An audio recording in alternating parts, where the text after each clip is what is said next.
কোনো অসুবিধা নেই তো? না স্যার। আপনার? না। মালগুলো ডেলিভারি দিয়ে। জি স্যার। আসসালামু আলাইকুম। এই মেয়ে, তুমি না মেশিন সেকশনে কাজ করতে? জি করতাম। তবে এখানে কি করছো? আমি বর্তমানে কোম্পানির চেয়ারম্যান এবং এমডি সাহেবের প্রাইভেট সেক্রেটারি। এই, তোমার মাথা ঠিক আছে তো? যাও যাও, মেশিন সেকশনে কি কাজ করবে? যাও যাও যাও যাও।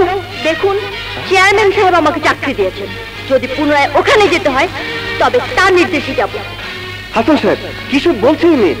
স্যার, তার বাবাই ওনাকে পিএস বানিয়েছেন। বললেই হলো, শিক্ষা নেই দীক্ষা নেই। দেখতে সুন্দর হলে কি পিএস হওয়া যায়? পিএস হতে হলে শিক্ষা থাকতে হয়, বিদেশি বাইরের সাথে ইংরেজিতে কথা বলতে হয়। বাবার কি মাথা খারাপ হয়ে গেছে? না মানে বড় সাহেব আরে আপনিও কি পাগল হলেন নাকি? জানেন না আগামীকাল আমেরিকান বাইরে আসবে, তখন তাদের সাথে ইংরেজিতে কথা বলবে কে? সে যেগুতে থাকলে কি সব কাজ হয়? এই মেয়ে, উঠো উঠো, যাও। Nonsense. Stop! Who nonsense? I know you. Do you know what is the meaning of this word? Please. না জেনে শুনে কারো সম্পর্কে কিছু বলা উচিত না। নিজের উপর আস্থা না থাকলে অন্য কেউ বিশ্বাস করা যায় না। I doubt you don't know how to talk and how to deal with a foreign buyer. Walaikum assalam. Thank you, my child. You are correct. ওর ধন সম্পদ মান সম্মান প্রতিপত্তি সবই আছে, শুধু ওটাই নেই। ও আমাদের একমাত্র সন্তান। আমার বড় ছেলে হারিয়ে যাওয়ার পর ওকে আমরা কোনোদিন কিছু বলতাম না, আর এই কারণেই ও উচ্চশিক্ষায় শিক্ষিত হতে পারেনি। তবে ও মিথ্যে কথা বলে না, কোনো অন্যায়কে প্রশ্রয় দেয় না, গরিব দুঃখীকে ভালোবাসতে জানে।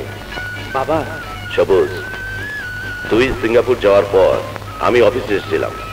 ম্যানেজার শয়তানের বাচ্চার পোষা একটা কুত্তা আমাকে মেরে ফেলতে চেয়েছিল, কিন্তু সৌভাগ্য সেদিন লতা এখানে না থাকলে ওরা বোধহয় আমাকে মেরেই ফেলতো। এ কি বলছো বাবা? বলো, ওই হারামি বাচ্চারা কোথায়? ওদের লোকেরাই ওকে গুলি করে মেরে ফেলেছে। লতা আসলেই ভালো মেয়ে, খুবই জ্ঞানী, শিক্ষিতা, বিএ পাস। সর্বদা একটা কথা মনে রেখো বাবা, টাকা দিয়ে সবকিছু কেনা যায়, কিন্তু শিক্ষা এমনই একটা বিষয় কোটি কোটি টাকা দিয়েও কেনা যায় না। আরেকটা কথা, সর্বদা শিক্ষিত ভদ্র জ্ঞানী মানুষের সঙ্গে বন্ধুত্ব করবে। ঠিক আছে, তুমি একটু রেস্ট নাও, এক কাপ কফি খাও, আমি একটু উপর থেকে আসি। হ্যাঁ, আসি।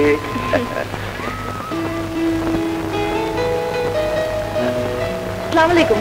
ও আচ্ছা, ওয়ালাইকুম। শক্তি ভাইয়ের জন্য যে আমাদের বিক্রি করতে চেয়েছে তার নাম মুখে আনবি না। আমি বিশ্বাস করি না শক্তি ভাই আমাদেরকে বিক্রি করতে পারে। পুলিশ কতগুলো টাকাও পেয়েছে শক্তি ভাইয়ের কাছ থেকে। আমি বিশ্বাস করি না। যেভাবেই হোক আমি শক্তি ভাইকে জেল থেকে বের করবই।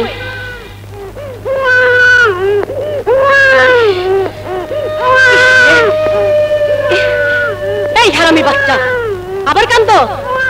এই কান্নার জন্য আমি তোর দুধ খাওয়াইতে গিয়া আরম্ভ হইল আমার ইজ্জত নিয়ে টানাটানি। এবার কারে খাবি? কারে খাবি ক? কারে খাবি ক? আবার খাবি না?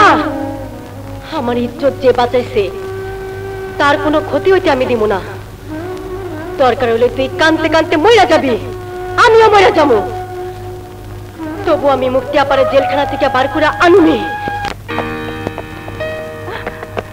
উকিল সাহেব, একটা আসামিকে হাজত থেকে বের করতে কি করতে হয়? মামলার যাবতীয় কাগজপত্র ও প্রয়োজনীয় টাকা। আসতে পারি? এসো। স্যার, আমি শক্তি ভাইয়ের রিলিজ লেটার নিয়ে এসেছি, তাকে ছেড়ে দিন। দেখি।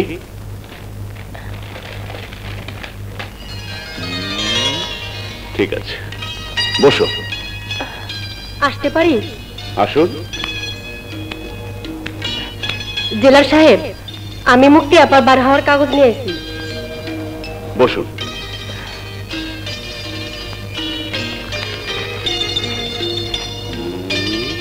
ঠিক আছে, বসুন।